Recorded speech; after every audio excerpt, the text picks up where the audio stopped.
industrialization. Of course, in the province we've got a lot of areas where we want to do industrial revitalization, but the main purpose is to have investors getting into that space, especially for respond to the SMMEs that are emerging and those that are existing.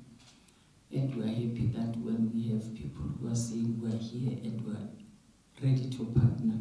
Of course, government of South Africa has got different memorandum of understandings that they have made with different countries, and we're glad that you are one of them. So it makes it easier for us, Premier, to explore this opportunity for the benefit of our people. This is the government of Northwest is one of the richest in the country in terms of mining.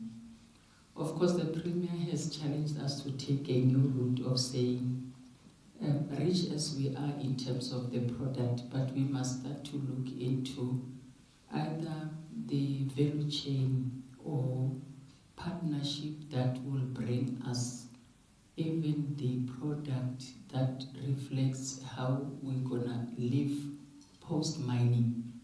Because one day we will not be having this product, so the relationship that we have should be a relationship that says we will not just sell and sell, but we will get into partnership that has got return on investment. And this department has been given responsibility to be the ears and the eyes of the Premier in government to make it happen. So we are excited that this platform is created here today.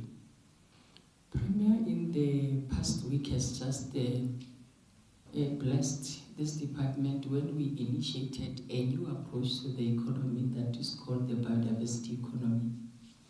The president has launched it. We're the first province to hit the call by the president to say people must start also to benefit from what is around them in the form of species that could be plants or animals. There's a lot of investment that is in that space.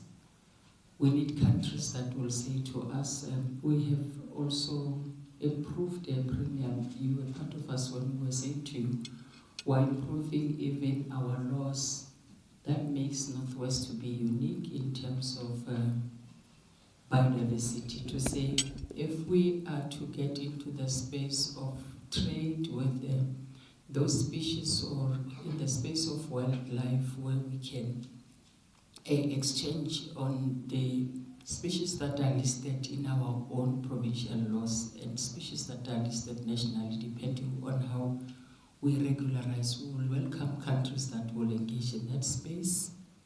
We are more empowered. We have introduced more policy on that. The issues around IT is where our focus is, and we have also been blessed as a department by the Premier to say we must start to invest in the university on a program of young emerging entrepreneurs where we target from the point of the university the graduates who are interested in innovation around the issues of IT development, so that when they come to the space of government, they don't queue as unemployed individuals, but they give direction and shape of how government will have to think and direct issues around ITC. So basically, the issues around manufacturing, mining, agriculture is where we are rich as a province, because our province predominantly has got 4 districts, and each and every district is unique in terms of agriculture, in terms of mining, and one would say across the province there's a potential opportunities for tourism. In our province, tourism is categorized in different districts depending on how people, remember, other people tour just for hunting. Premier has also challenged us to say we need to fix our airport because we need to come up with the cargo It's part of what we said. We need investors who will come and occupy that space, because with the cargo we already have establishment that speaks to the hunting that will make the Northwest as a unique province to have its own trophies. Because what is happening now is that we have permits that we issue for hunting, but our trophies are registered in the OR because of the lack of the cargo. But the Premier is working on that to say we need to have our own cargo, and I think we'll be soon calling for potential investors who are going to do a whole return on investment as we engage in that partnership. Tourism sector, we are the largest in terms of having the rich establishment of infrastructure. We are also yet, as per the directive of the Premier, to call for investors that will have to get into the space of management companies that we entered into leases, as well as the resuscitation of our infrastructure, because already we are located where the history of this province, where it is very rich in terms of tourism, is located. So you are talking our language.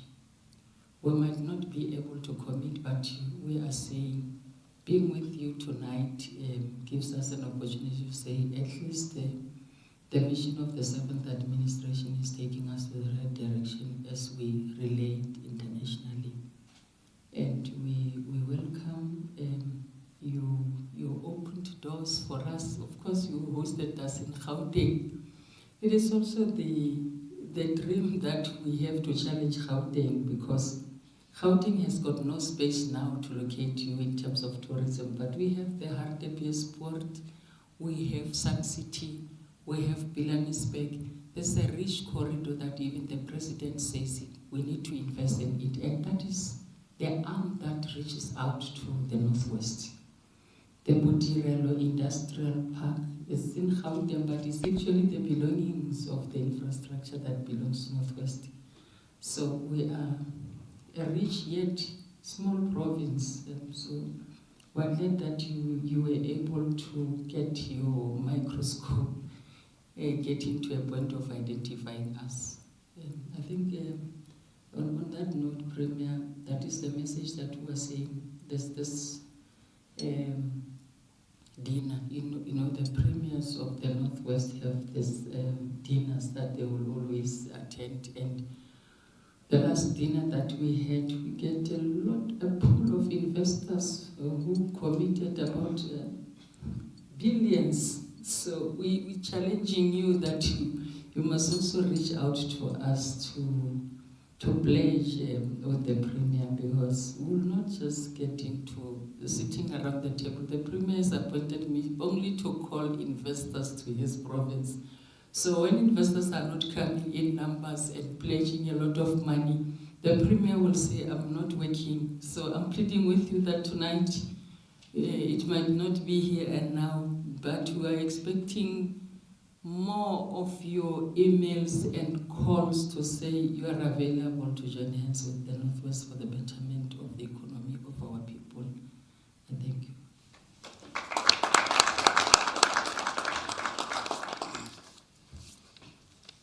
Thank you, Madam, for your speech, and we are always there for you. Now, I request Honorable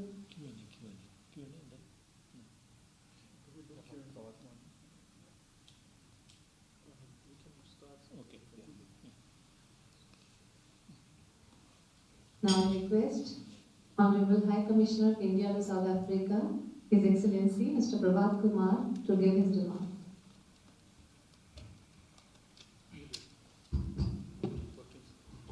Hello. Honorable Premier Lazarus Mokgosi. Yes. MEC, President of Indian Business Forum, Mr. Nihar Patnaik, Counsel General Mahesh Kumar, members of the Indian Business Forum. It's a really honor, Premier, that you have come today to meet us and have exchanged your views. Our business team is here, and as you saw that they are from various fields. So we saw that we have, of course, mine is the main field that we saw that there's a lot of opportunity in the province in mining, but we have pharmaceuticals, we have Mahindra for automobiles, we have IT, we have water purification. So many fields are covered today, and the idea was to know from you, and as MEC explained, that what are the areas in which we can contribute. Of course, we are hosting you in Hawthing, but we will surely come to the capital, Mike, sometime and have a good word with you once we have today first interaction. So breaking the ice, and then we will go there. Excellency, also there is a we talked about tourism. So I think people always go to tourist places in Northwest, Johannesburg, and of course the Sun City is the favorite place, but also Heartbeat Route, and also that lion and lion safari that is there. So it's often visited. Regarding the investments that India is looking at right now, India is the largest growing economy, in a large economy going at a pace of 7% per annum. So our economy therefore needs a lot of things, and we already import a lot of things. Around $8 billion, $10 billion worth of imports are from South Africa, and we are looking at, as a government, at critical minerals which are important for our renewable energy. So critical minerals, we have listed around 30 minerals which is required by India, and the government of India itself is ready to invest in that. So that is one area in which we will like your assistance, as I spoke to you before the meeting started. But there are many other areas, as tourism is also growing. India is one of the largest, people coming from India is one of the largest contributor to tourist traffic in South Africa.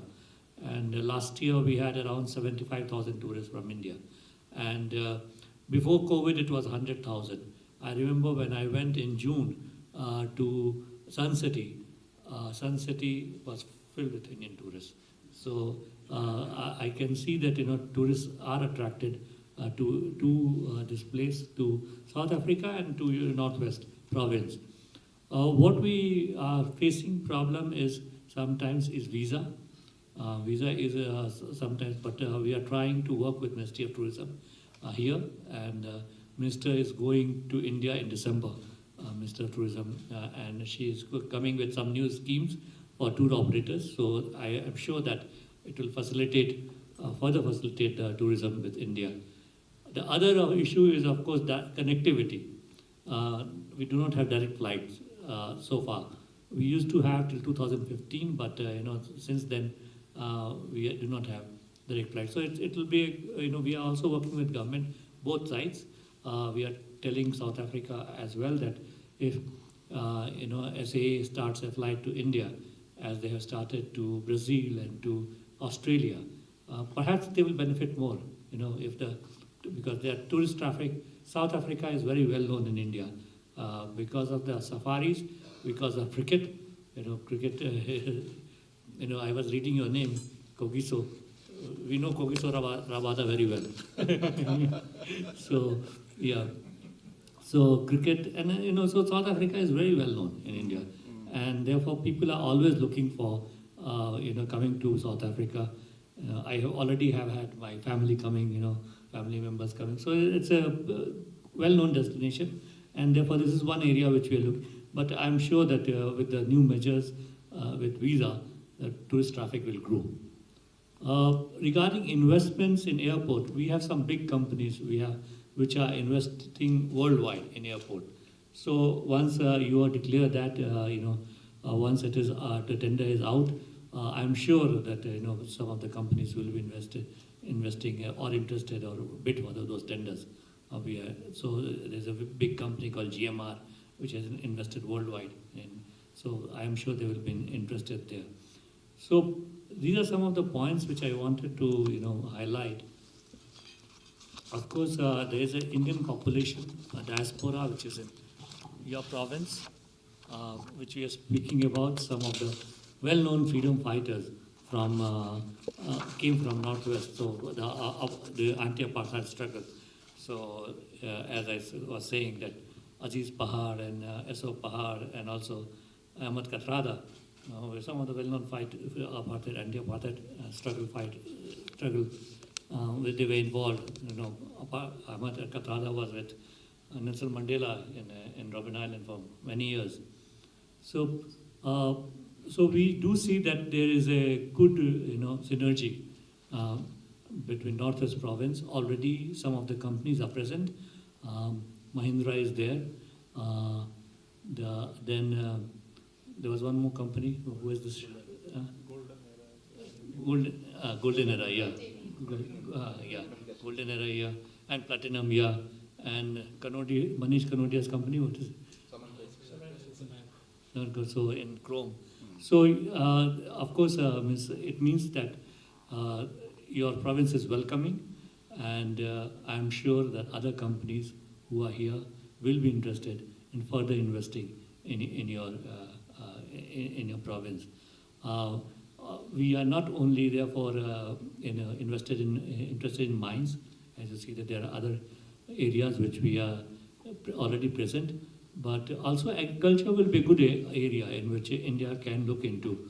We have done well in last few years. Till 1970, we used to import the grains from outside, but thereafter there was Green Revolution, and we now export grains. And a lot of grains food grains come to Africa, and but we are also looking for some areas in which we can grow grain, and if there is a potential of subletting of your land, then it will be good, because recently what happened is that because of drought, India's production was slightly lower, so we had a little ban on exports for some time. And then our partner countries in Africa started saying that please lift the ban. So then we said, okay, why not because this, with climate change, things keep on changing. There will be drought and there will be floods. So why not grow in your own countries? So that is one area which we are looking into, that if land is available, so our companies can come and grow. So if the arable land is there, we'll be interested in that as well. So let us work together. As I promised, we can come to your capital, and I do not know, but probably some companies can today say that they are very much interested, and they will like to pledge something. Let's see. I leave it open to them here. No, thank you very much, High Commissioner of India to South Africa, His Excellency Prabhat Kumar, Consul General of India Mahesh Kumar, President of the Indian Business Forum, Mr. Ntar Patnaik, ladies and gentlemen, distinguished guests, the MEC responsible for economic development and tourism, the acting head of the department, Tate Mafukani.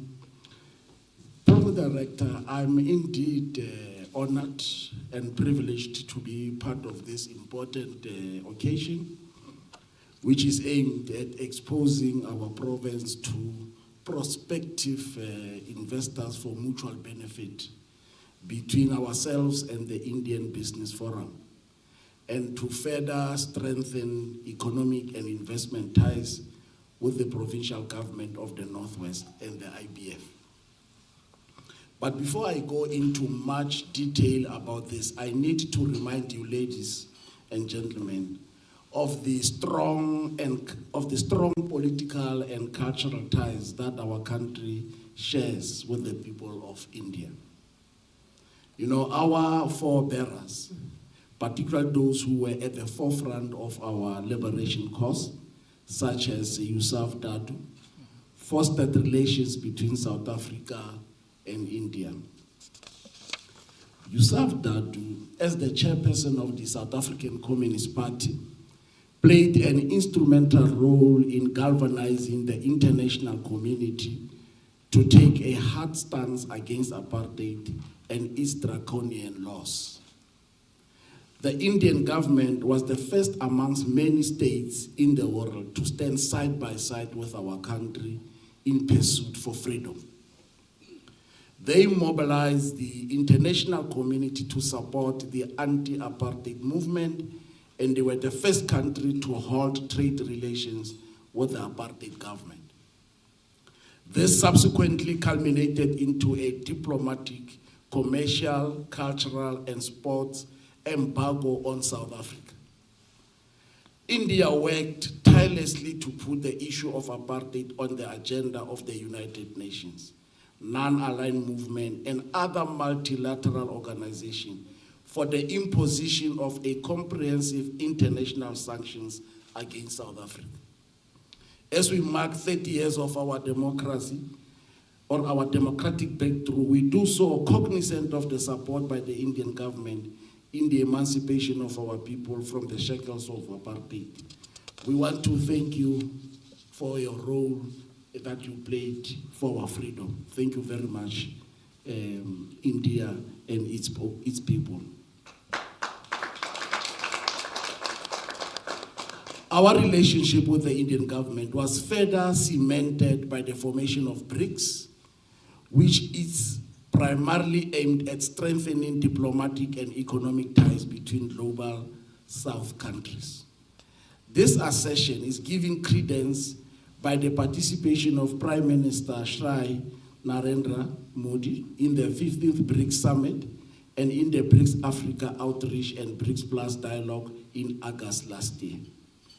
Prime Minister also met His Excellency Cyril Ramaphosa on the sidelines of the BRICS Summit, where they discussed a number of issues that relates to economic and commercial cooperation, defense, culture, health, human settlement, public administration, as well as science and technology.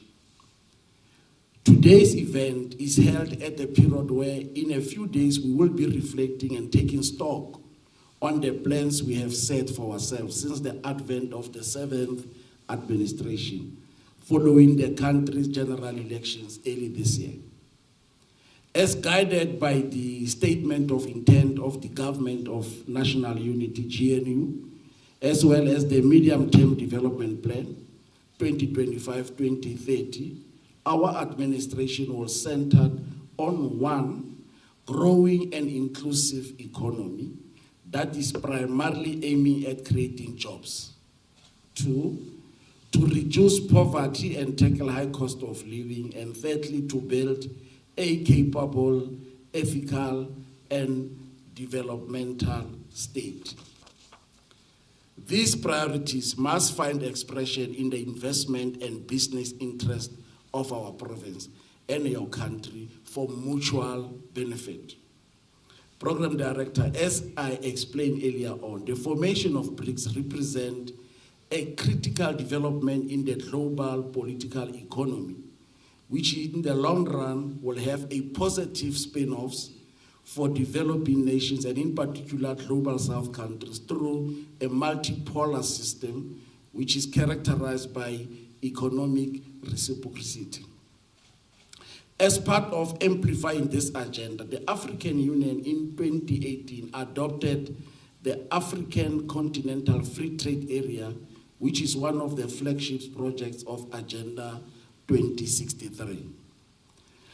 By bringing 55 countries of the African Union and 8 regional economic blocs, this initiative seeks to create a single continental market with a population of 1.3 billion people and a combined GDP which is estimated at $3.4 trillion US.